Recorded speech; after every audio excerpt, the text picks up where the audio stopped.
Hello and welcome to the Connected Community Podcast. Today, my guest is Erica Bonham, and our topic is polyvagal theory, how to calm our nervous system and tone our vagus nerve. So today we talk about polyvagal theory, the vagus nerve. She gives us 5 exercises on how to calm our vagus nerve. They are really beautiful, quick exercises that you can do. They only take a minute or two. You can do them in the car. You can do them before you're public speaking. You could do them if you're anxious or upset. The more you practice these techniques, the better you will be at regulating your nervous system so that you don't get dysregulated. But if you find yourself in a space where you're dysregulated or disassociating, you can pull on these techniques. They take a minute or two and they'll calm the nervous system and reset the body. So I think this is a fabulous podcast that's useful for all. I want to thank you so much for being here. If you're enjoying these podcasts, please like, share, and subscribe. And I'm going to hop on in with Erica. I hope you'll enjoy.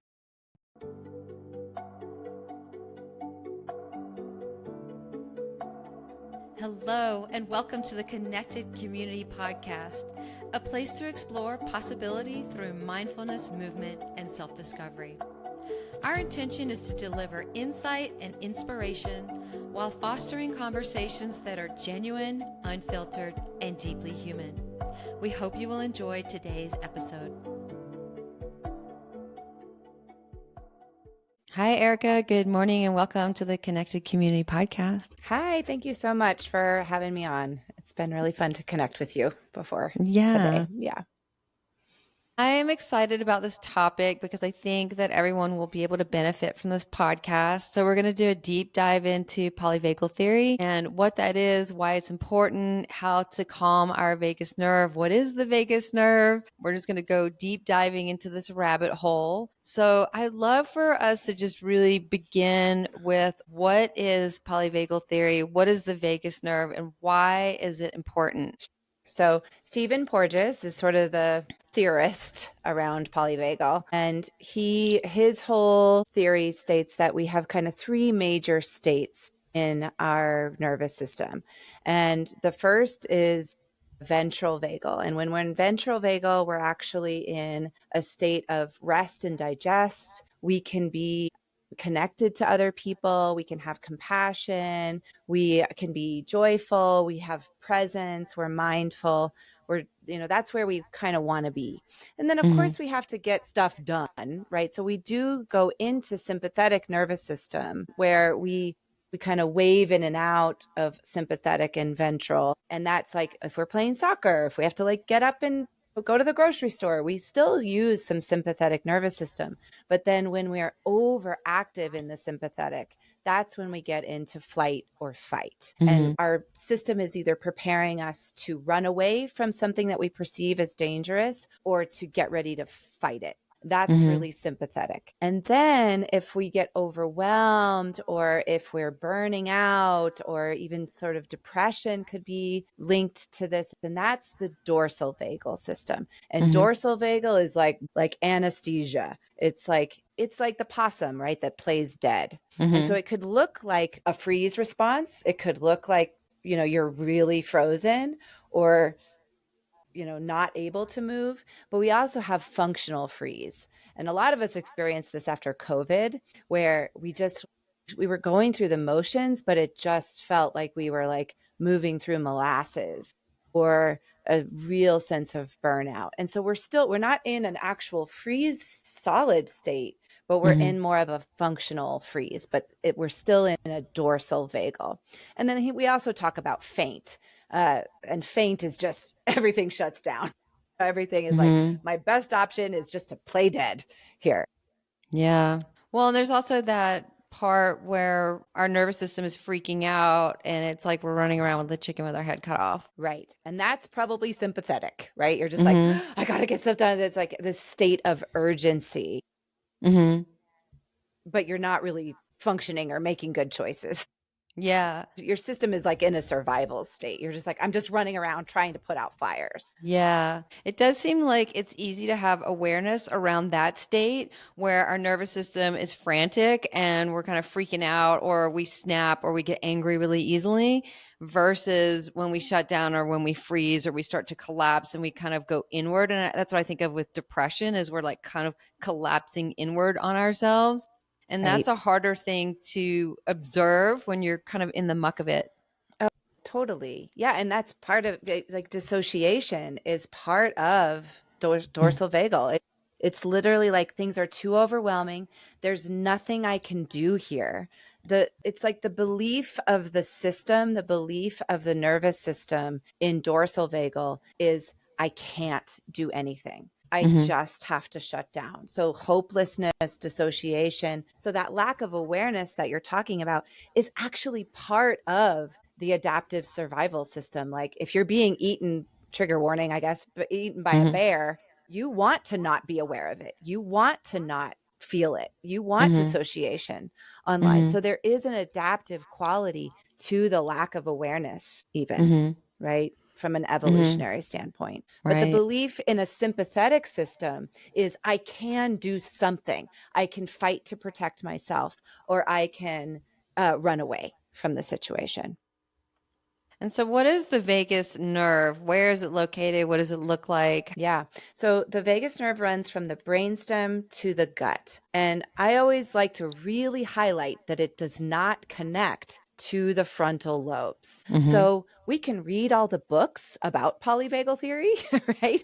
We can Mm-hmm. we can read books about meditation, or we can know all the things about attachment styles, and we can know that these issues stem from our crappy toxic parents, or we can know that it's Mm-hmm. not our fault. But the vagus nerve does not connect to that part of the brain. It Mm-hmm. only connects to the survival part of the brain, and it connects to the gut. So we see a high correlation, right, with unresolved trauma and IBS, for example, or Yep. Yep. digestion stuff. And so 75% of nervous system regulation is happening with the vagus nerve. And the vagus nerve it plays a role in digestion. It plays a role in heart regulation. It plays a role in blood sugar regulation. It plays a role in just calming the flight or fight response. Mm-hmm. And so when we are activated, we tend to get stuck in thinking, like we tend to be like, oh, we should just get over it, or Mm-hmm. we shouldn't be this way. I know better. And I love Maya Angelou, but sometimes even when we know better, it feels like we can't do better Yeah. because our brain is being hijacked by the flight or fight response. It's literally feeling like we are going to die. And even something like people pleasing, right? A lot of us know we should set better boundaries, or we know that we take on too much. But if we learned to do those things as adaptations to trauma and it felt connected to our survival, it doesn't matter what we know. It feels like if we stop people pleasing on some level of our nervous system, it Mm-hmm. feels like we're going to fricking die. Yeah.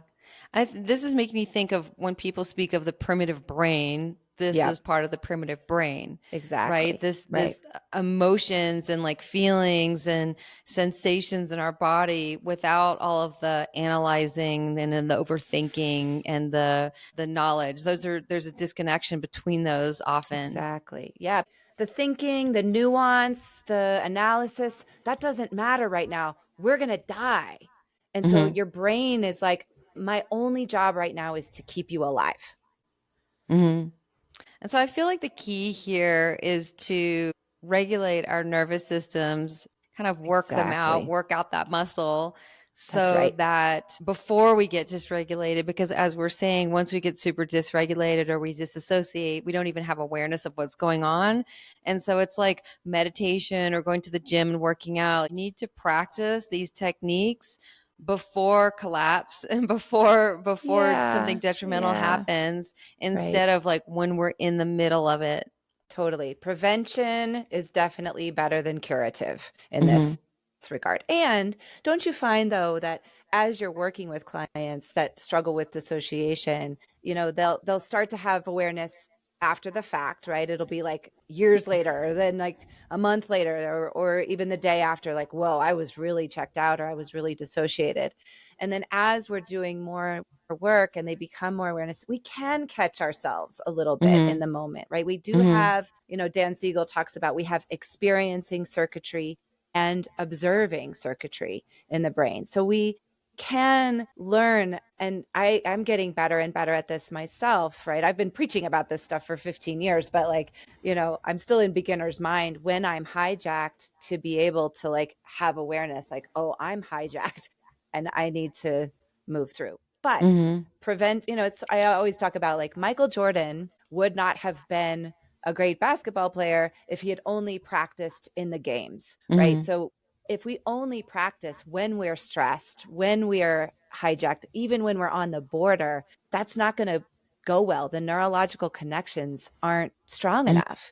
So yeah, I love that you mentioned that, because if we can practice preventatively, then we're really strengthening those neurological connections, and we have maybe just a little bit more capacity in our nervous system, so that when a stressor comes in, we have a little more room, right? Like, you've maybe heard that metaphor of, if our nervous system is the size of an espresso cup and the stressor comes in, and that's like a tablespoon of salt, you're like, ugh, too much, like it's overwhelming the system. But if your nervous system is the size of a lake, or an ocean, or even just a 700-gallon tank, the salt can come in and you're like, okay, we got to deal with that salt, but it's not overwhelming the Yeah. system.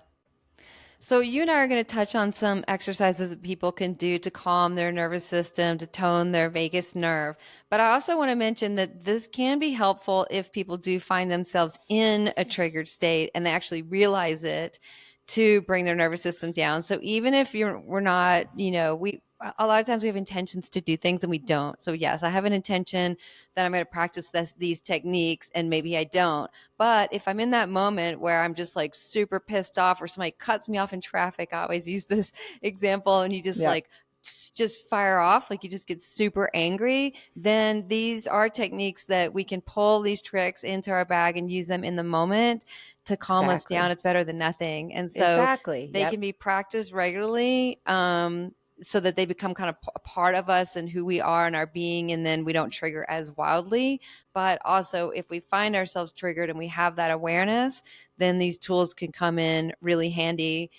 And one of the ones that was really interesting was the vagus nerve reset. I was watching one of your videos on YouTube, and I did that, and I started yawning. And for the next 5 minutes, I was just like yawning. I was like, oh my gosh, I'm going to have to go on an interview in this podcast, and I just can't quit yawning.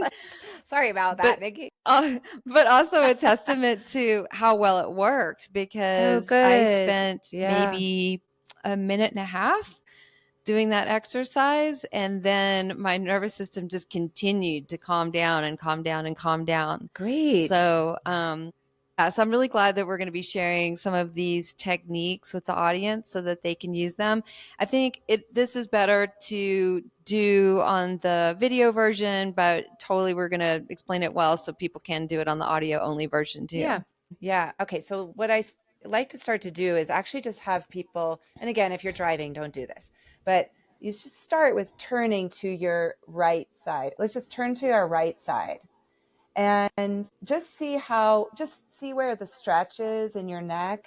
I actually also like to put my left hand under my rib cage and just kind of feel some compression there. And just bringing awareness to your vagus nerve, just bringing awareness how it runs your brainstem to your gut.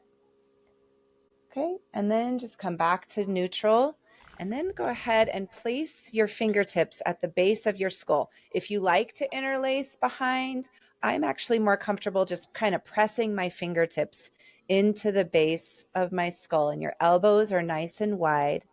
Release your gut, kind of bring your spine into alignment, and then bring your eyeballs all the way to the top corner of your peripheral vision. On the right? On your right. Yeah. And just hold it for about 30 seconds to a minute. I do this pretty often, so my system often, oh, Yeah. yep, yawns right away. But it might not happen for you right away, but just notice. And when it feels complete, or when you get a yawn Or a sigh, right? or a sigh, yeah, or a deep breath, like you can just like breathe a little bit more. And listen, every body is different. This reset just might not be your thing. There's tons of polyvagal. There's I Nikki like yawning. stop it, try to stop it myself. Yep. Yeah. So, and then maybe, do you want to do the other side, or should we Yeah, just let's do kind the other of, side. okay. Yeah. So, and then just check out your right. So mine actually does feel a little looser Yeah, on the totally. right side. Yeah. Yes. So if you look 100%. to your right, hopefully you feel like, oh, I've got a little bit more spaciousness. That's a good sign, right? Mm-hmm. And notice, really, this is not subtle. This is not big. This is not, you know, that quick fix like a drink of alcohol, right? Or like it's like really a big change your state. This Mm-hmm. is just very subtle shifts in your nervous system, but especially if you're practicing over time, you're not going to build arm muscles by doing arm curls one day. This is a Mm-hmm. toning of your nervous system over time. So it's Okay. just really subtle. Okay, so let's go ahead and look to the left. Just see where you're at on that side. Maybe if you want to add compression, just holding your right rib cage, and just feel that. I really love that. That already like releases something in my gut, just holding there. Mm-hmm. And again, just bringing awareness to that beautiful nerve that supports so much and keeps you safe. And then go ahead and bring your spine to neutral. And let's go ahead and bring those fingertips back to the base of your skull. And then bring your eyes all the way up to the top corner of your peripheral vision. And just hold, breathe. Mm-hmm.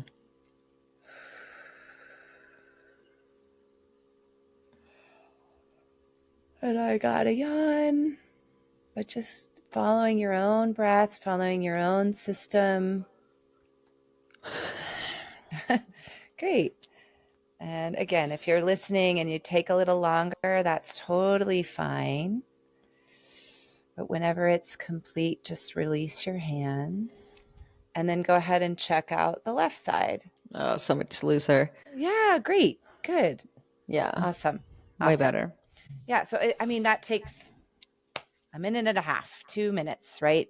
We Mm-hmm. can do that. And whenever I'm doing an intentional practice, so if you have a workout, a workout practice or a body movement practice, you can just add a little bit of these to that practice. Mm-hmm. And especially when we add a mind body connection where we're like, Yeah. I'm taking care of my vagus nerve. Even if you're practicing yoga, that's a vagus nerve Mm-hmm. toning, right? Any kind of grounding practice is a vagus nerve. But if we're adding intention, like, hey, vagus nerve, I'm trying Mm-hmm. to like connect you, trying to tone you, we want to give you some love today, that Mm-hmm. actually strengthens that neurological connection much So if we more. go outside, take off our shoes, go walk in the grass for 10 minutes, that's a vagus nerve reset. Totally. Yep. Okay. Yep. Anything, right? Anything that you feel like, oh, this gives me just a little Mm-hmm. shift, a little bit more Mm-hmm. spaciousness, a little bit more capacity. I Like a hot really, bath. yeah, totally. It's Okay. anything that really works to regulate your nervous system is probably working on your vagus nerve. But we But what just I have like about that things. one is it's Yeah, like a minute. totally. Yep. You don't we, have to commit to an hour-long yoga class. yeah, yeah, Yeah. yeah. Or even a long hot bath. Like if you just Yep. have a minute, you're going to go do public speaking or you're frazzled before bed. Yep. Or if you do struggle with road rage, maybe Yeah. do that before you get into your car, Yeah, before you yeah, drive. yeah. I always also like to say that person must have IBS when they cut me off. Yeah. Yep. Oh, they Yep. have to get to the toilet. Well, that's what they always talk about, that brain gut connection, Yep. Yep. and how there's so many people that have gut issues now. Right. And that is more of a mental health issue than a physical health issue. Right. And that, but that's not to say that it's all in their head, right? Right. It's firing, like same with chronic pain.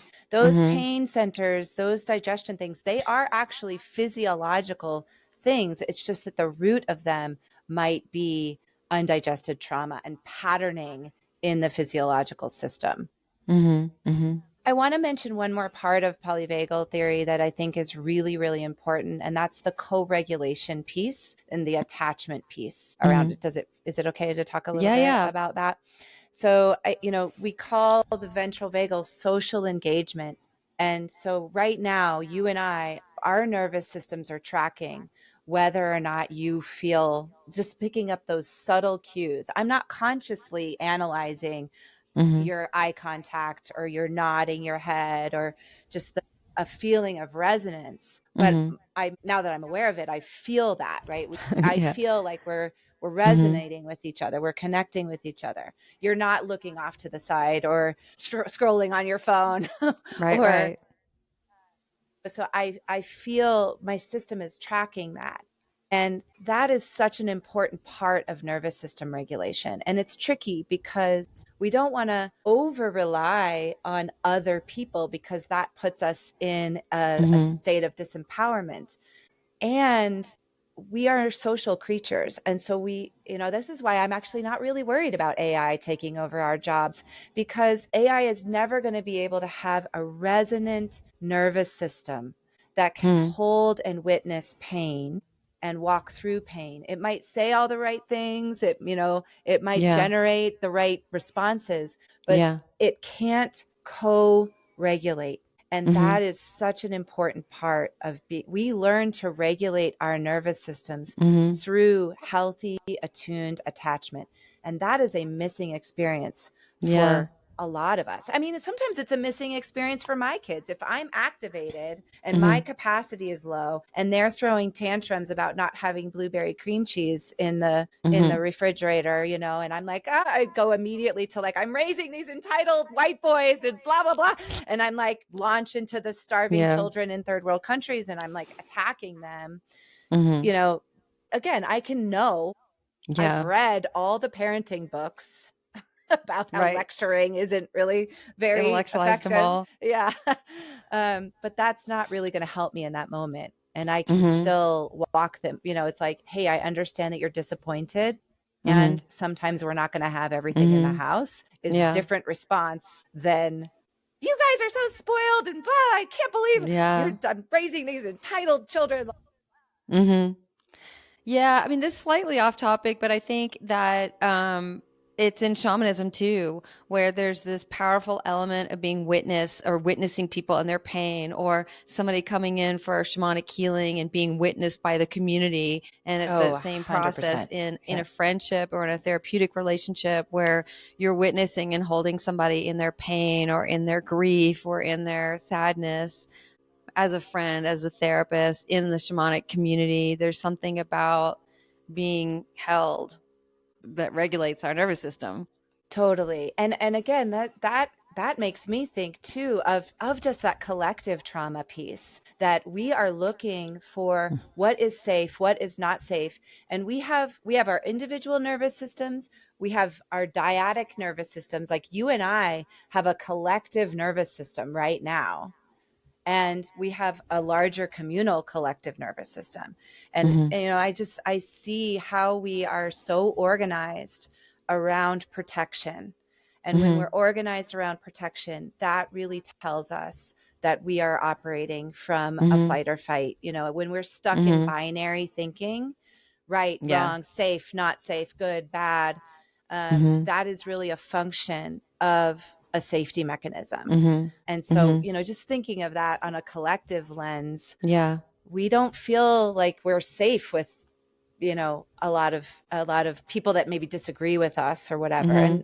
And, it's tricky. Like if we really don't feel safe, Mm-hmm. it's hard to be in attunement and resonance Yeah. with other people. Yeah.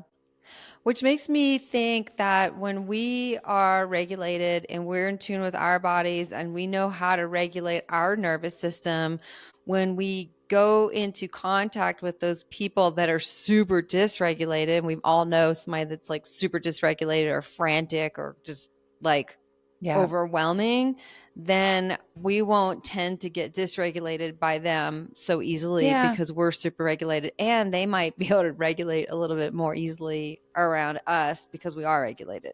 Totally. I don't know if you've ever heard this, but when I used to lead EMDR trainings, I would say the strongest nervous system in the room wins. So if your client is super unregulated or dysregulated, you're going to Mm-hmm. be dysregulated. So Mm-hmm. we have to really practice our capacity to be Mm-hmm. able to hold. And I will also say I'm a both and girl. Mm-hmm. And if people are acting shitty, Mm-hmm. your response is Mm-hmm. anger, right? Like Mm-hmm. I think we have this misguided view of a regulated nervous system means you never get angry, or Mm-hmm. means you never have a gut reaction to something. Mm-hmm. No, like if somebody's being abused, if somebody's being Mm-hmm. perpetrated on, if there's injustice, our natural state is anger. So I think it's just this both and of like, yes, we Mm-hmm. are called to regulate our own nervous systems, and we're still human. We're not a robot. Yeah. Things are going to impact us. And so how do we just walk that line? And when things do impact you, how do you have the capacity to process and digest that so that you can actually respond with wisdom and what's in line with your integrity, rather Mm-hmm. than just reaction?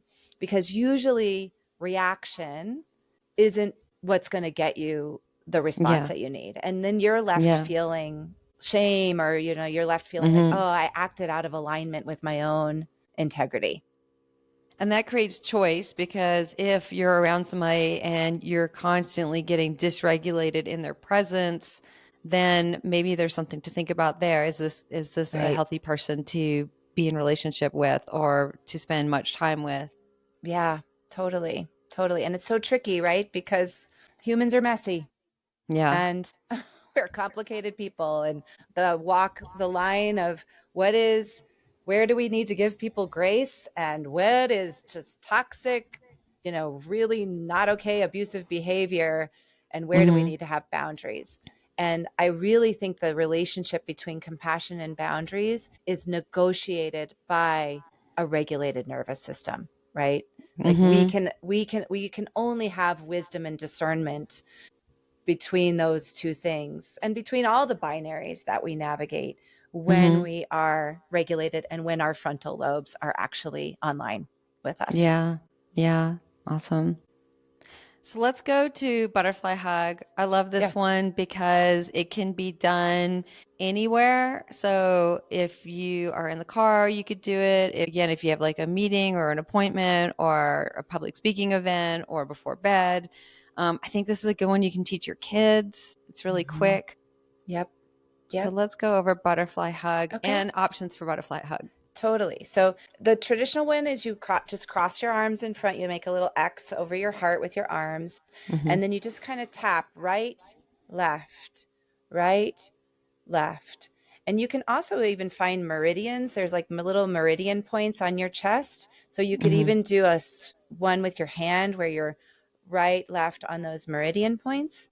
And you can also like even rest your Mm-hmm. arms and just kind of tap on your temples or tap on your jaw, like any place that you're feeling tension, you can kind Mm-hmm. of right, left tap. But let's just stick with like right, Mm-hmm. left on the traditional butterfly hug on your Mm-hmm. shoulders.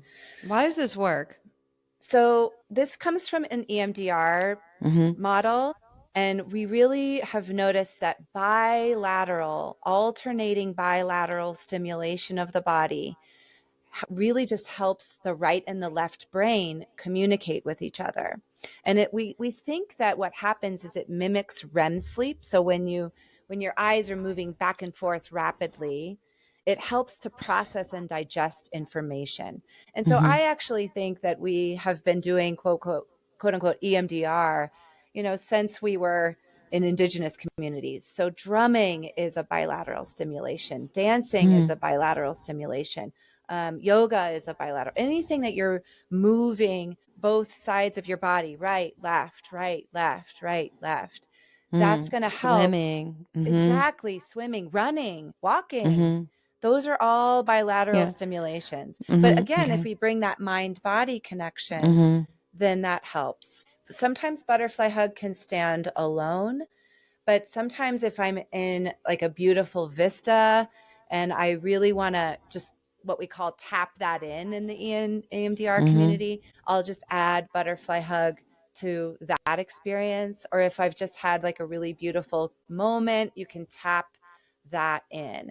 And so sometimes I like to go like, what do I see? What do I hear? What do I smell? What do I taste? What do I touch? And or what do I feel in terms of texture? What's the overall energy of this? And just Mm-hmm. butterfly hug can really help integrate and tap that in on a bones deep level, right? Mm-hmm. So our Yeah. brains are really wired to focus on what's negative. And Mm-hmm. so when we add butterfly hug to something that's positive, it actually helps to hack into that evolution and make those positive, peaceful moments a little stickier in our brain. Mm-hmm. Yeah. And so that was another technique was the 5 4 3 2 1. So let's Right. just go over that again, just so because that's a standalone one, but it can be used in combination with some of the other Exactly. ones. Yep. And I love this because you can do this absolutely anywhere and nobody will have Yep. any clue that you're doing it. You can do it walking down the street. You can do it, Exactly. Yep. anywhere. Right. So 5 4 3 2 1 is just naming 5 things that you see. And, if you're in a public place, you probably don't want to say this out loud unless you've really just let go of all of your fucks to get. But, social norms and such. But if you're in your car or whatever, if you're alone, you could say this out loud. And actually saying it out loud, there's something about connecting that with your neurobiology that actually does help make it a little bit Like stronger. wire it Yeah. in. Mm-hmm. So, but we got to work with what we can work with. So if you're in a Mm-hmm. public place, you just noticing, but if I see the lamp, I see my picture, I see your face, I see my lunch bag, I see my bright pink microphone, you know, Mm-hmm. and then the 4 things that you touch. So I can Mm-hmm. feel the air on my skin. I Mm-hmm. feel my seat holding me. Mm-hmm. I feel the headphones on my ears, and if I'm doing the butterfly hug, I feel my hands just resting on my lap, right? Okay. Mm-hmm. So sight, touch, and then 3 things that you hear. I hear you. So I hear you. I can hear like the sort of it's like a low dull, right, of the headphones covering my Mm-hmm. head. And then even I can just still hear quiet, even underneath Mm-hmm. our like the pauses in our voice, right? I can still hear that. Mm-hmm. And then 2 things that you smell. And it could just be, I just smell nothing. But I have some essential Mm-hmm. oils happening. So I smell a little bit of orange and lavender. And then 1 thing that you taste. And it could I need to I would like to brush my teeth again. I still taste my morning tea or whatever. Mm-hmm. So, yeah. So Okay. just what you see, what you hear, what you smell. And don't worry about the numbers, just what you Mm-hmm. see, what you hear, smell, taste, touch. And I think this is a really good technique if somebody's in like a trauma response or somebody's disassociating or somebody's flooded and like flooded, it's like overwhelmed with emotion.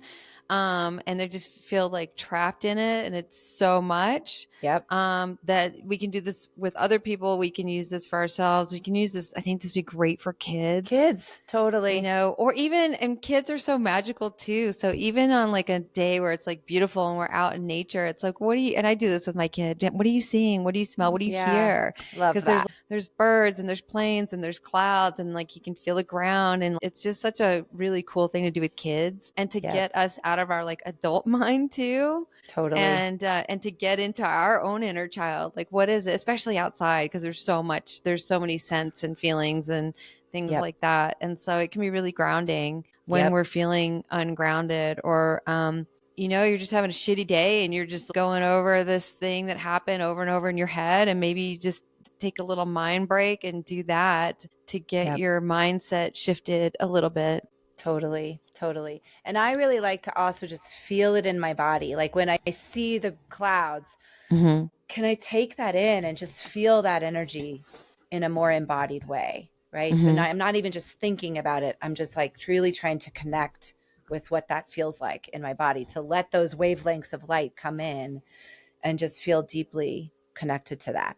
If you have time to do the 5, 4, 3, 2, 1, you're not actually going to die likely in the next 2 minutes, right?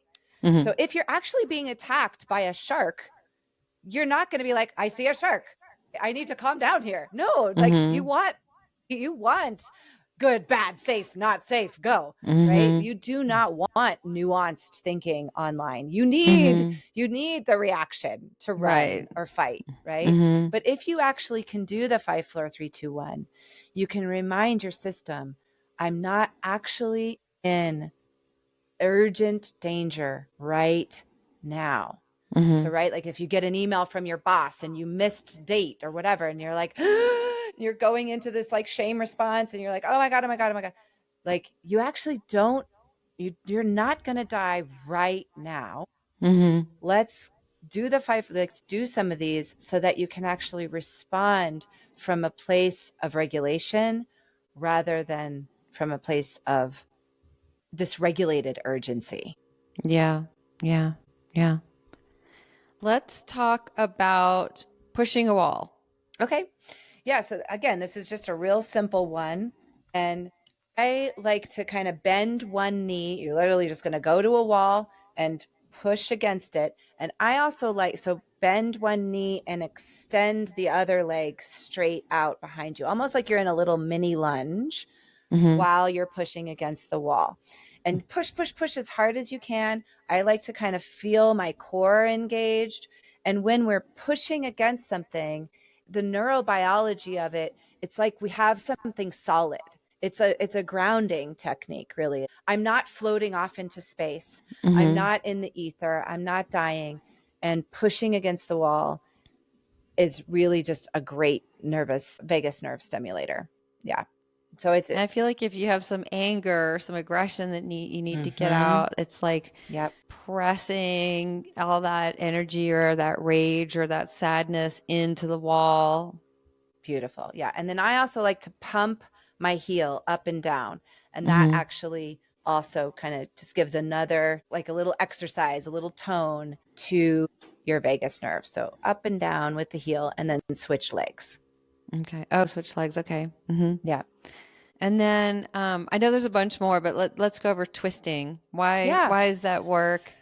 Yep. And that kind of goes into that bilateral stimulation thing too, right? When we're twisting. Totally. Totally. So I always like to remind people that bad shit happens from behind us, right? Like we're being chased from behind, we're stabbed in the back, or, just bad things happen from behind us. And Peter Levine, who's, real big in the somatic community, he actually was in a car accident, and he tells the story of how every time his wife would just come up behind him, he would have this really overdeveloped startle response.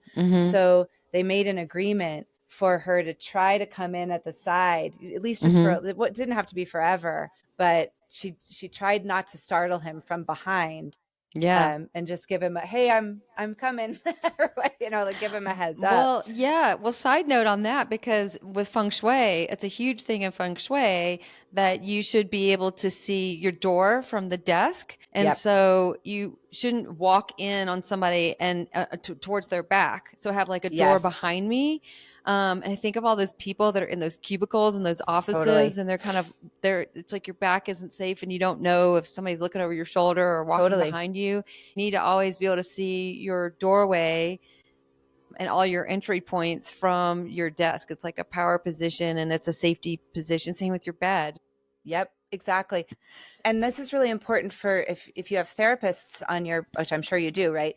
To have clients have a clear path. You do not want to put your body in between your client and the door, if They at want to all know they can possible. get the hell out. They do. And they're like, even if they don't consciously track that, their nervous system on an evolutionary level feels this sense of I would have to go through this person to get out. Yeah, that's a Yeah. good note for therapists too. Yeah.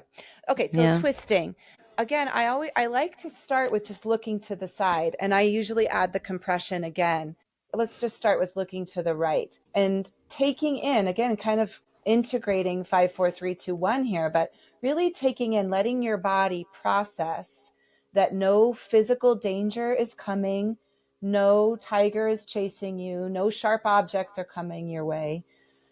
Just let your body take in the physical no harm. I don't really like to tell clients like, oh, you're in a safe place or you're safe now, because a lot of clients, especially if they're in Black and brown bodies or LGBTQ bodies, right now they really don't feel safe anywhere.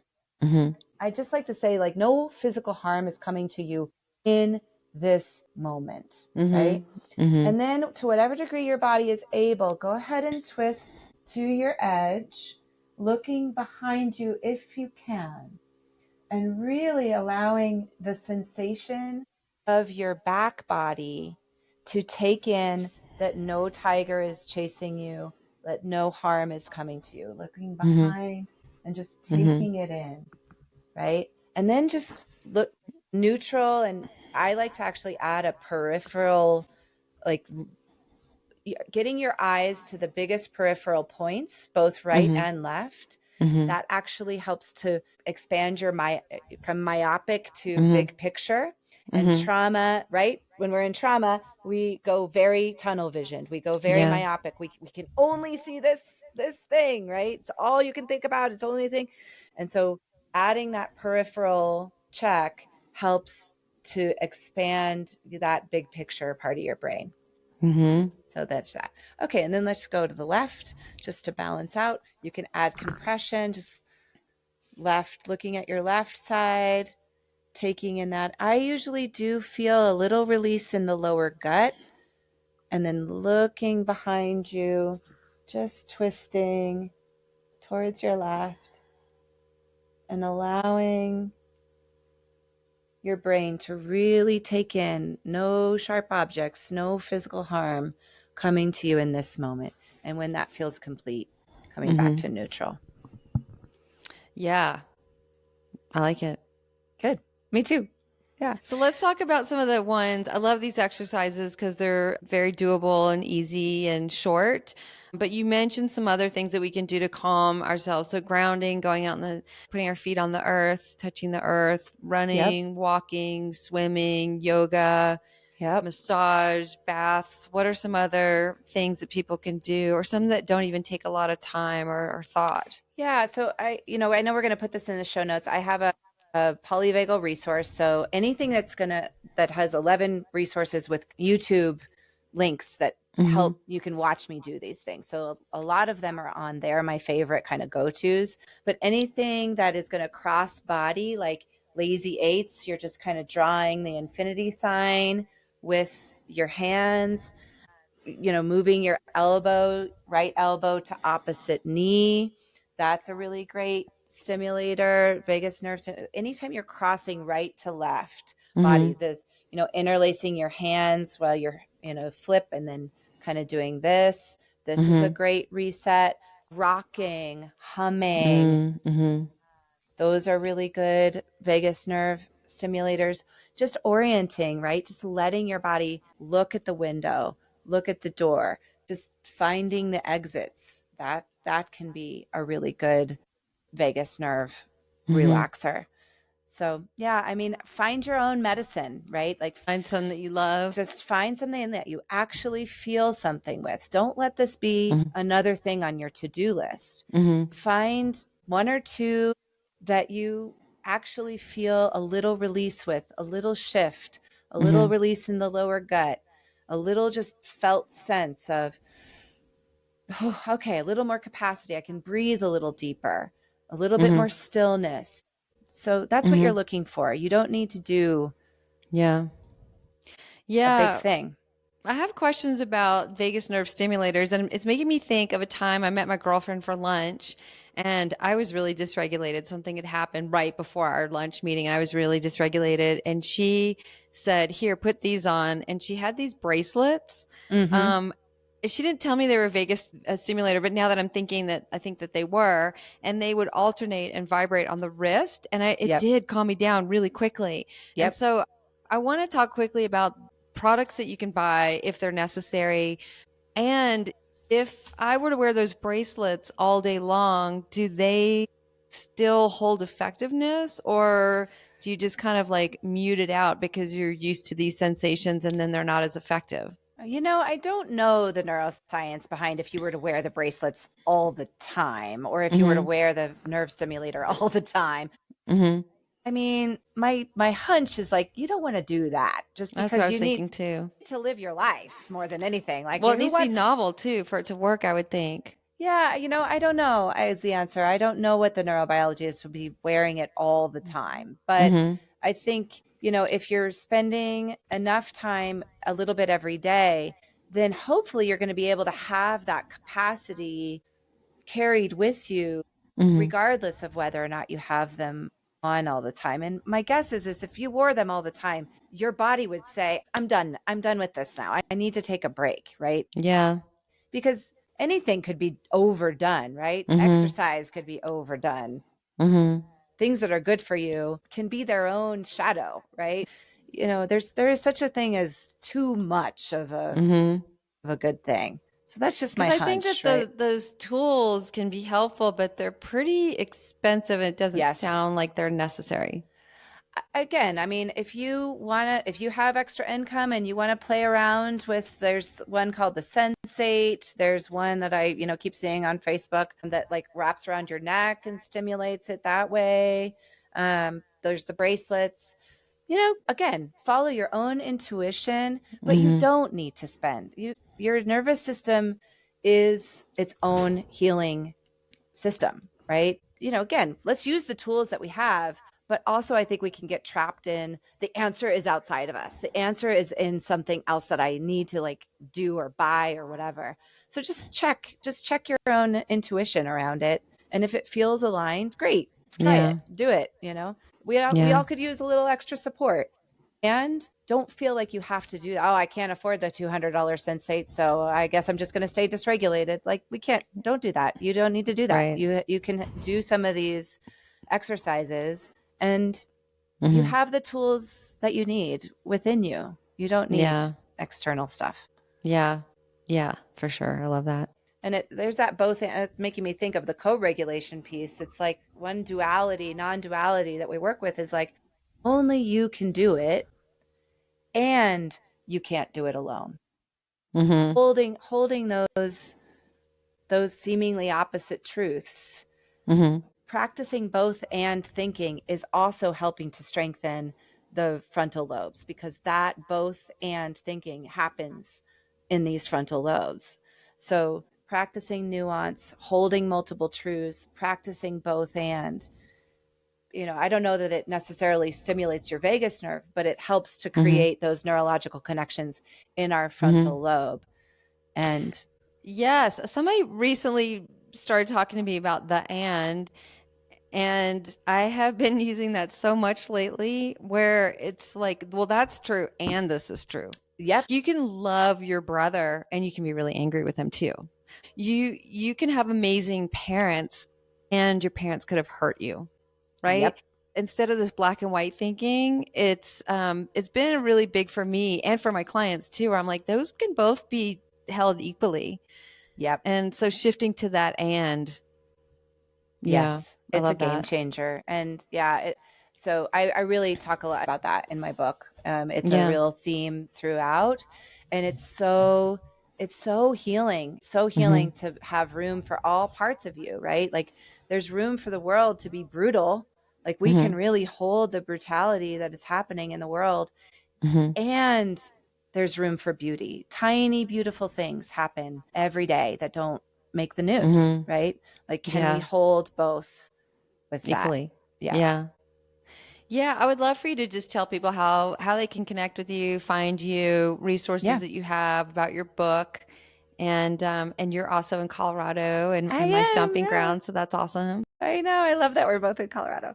Yeah. So people can find the book and the resources all through the website, which is avoscounseling.com, AVOS counseling.com. But we'll put the link for the free polyvagal resources, I think, in the show notes. But again, it's just under the resource tab on the website. Same, if you order the book from my website, you still get a signed copy. I mail it to you myself, but you can also get it on Amazon. And the book is called Always Enough, Never Done. So it's its own both and Yeah, in the that's title. so true. Yeah, Always Enough, Never Done. And then the very long subtitle is Volume 1, Heal Your Nervous System, Turn Wounds into Wisdom, and Cultivate Your Badass Life. So Wow. yeah, and it talks a lot about polyvagal work. It dives into like what I call the importance of descending path work, which is like going toward the pain, going toward down and in towards the trauma. It's not reliving, but it's digestion, right? It's digestion, composting, like the down and in, the shadow work, the not looking at the not so pretty parts, and the ascending path work, which is like, how do we have more quote unquote positive thinking without necessarily gaslighting ourselves or convincing ourselves? But how do we start to create new identities? How do we start to create and align with who we want to be rather than just be defined by what has happened? So it's that both, and we need both. A lot of times people will be doing the positive thinking work, but they're not really willing to look at the deeper shadow. So the book is really just an invitation to do the both and work of that. Yeah, awesome. Well, Yeah. thank you, Erica, so much. I love this conversation. I feel like it can be useful for every single person out there. And I love that you're sharing your information so that it's so available to everyone. Thank you. Oh, I'm just really honored. Yeah. Thanks so much for having me on. And I hope to connect with you again, Nikki. And yeah, let's hang out in Colorado. I know. I love that. Thank you. Yeah. Thank you for listening to the Connected Community Podcast. If you enjoyed today's episode, please like, share, and subscribe. I can be found at www.nickyyoga.com, NICKYYYOGA.com. Until I see you again next week, I hope you have a beautiful day.